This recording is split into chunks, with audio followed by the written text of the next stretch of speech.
जैसा कि हम सभी को पता है कि छत्तीसगढ़ में 5,000 शिक्षक भर्ती आ रही है, जिसका सिलेबस डिक्लेयर नहीं किया गया है। और हम पुरानी शिक्षक भर्ती को देखते हुए यह तो अंदाज़ा लगा सकते हैं कि शिक्षक भर्ती को निकालने के लिए या एक सीट अपनी प्रॉपर लेने के लिए हमें सीडीपी को पढ़ना बहुत ज़्यादा ज़रूरी है, क्योंकि सीडीपी का अच्छा खासा वेटेज है शिक्षक भर्ती को निकालने के लिए। जिसमें से हम पहला टॉपिक देखते हैं सीडीपी का, साइकोलॉजी, जिसको हम हिंदी में मनोविज्ञान कहते हैं। मनोविज्ञान की उत्पत्ति कहाँ से हुई है? मनोविज्ञान की उत्पत्ति दर्शन शास्त्र से हुई है।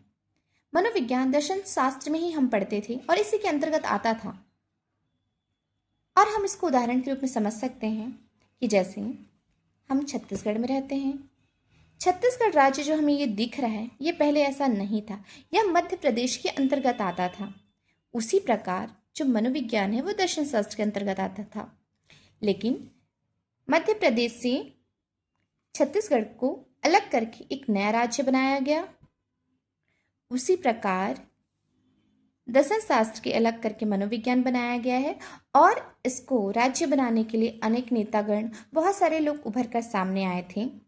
उसी प्रकार मनोविज्ञान के लिए अनेक प्रकार के अध्ययनकर्ता उभर कर सामने आए हैं, जिसमें अरस्तु, पोम्पोलॉजी, विलियम वुड और वॉटसन हैं। लेकिन जो सभी लोग हैं वो अलग अलग रूप से अध्ययन करता है। जैसे कि आत्मा का अध्ययन किसने किया था? अरस्तु ने किया था। मन और मस्तिष्क का अध्ययन किसने किया था? पोम्पोलॉजी ने। चेतना का अध्ययन विलियम वुड ने।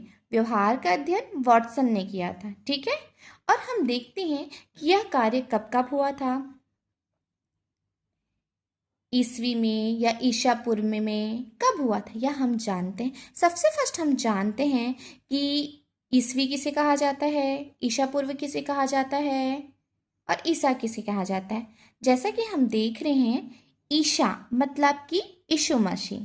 ठीक है, ईसा मसीह के जन्म के पूर्व को कहते हैं हम ईसा पूर्व, और ईसा मसीह के जन्म के बाद को हम कहते हैं ईसवी, before Christ and Anno Duminy.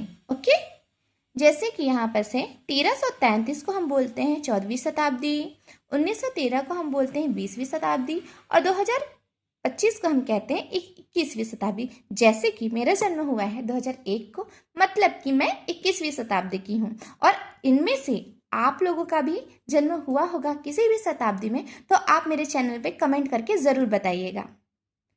और हम देखते हैं आत्मा का विज्ञान। जैसे कि यहाँ फर्स्ट में क्या था?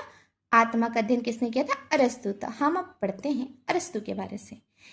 अरस्तु के जो समर्थन करता थे वो कौन कौन लोग थे?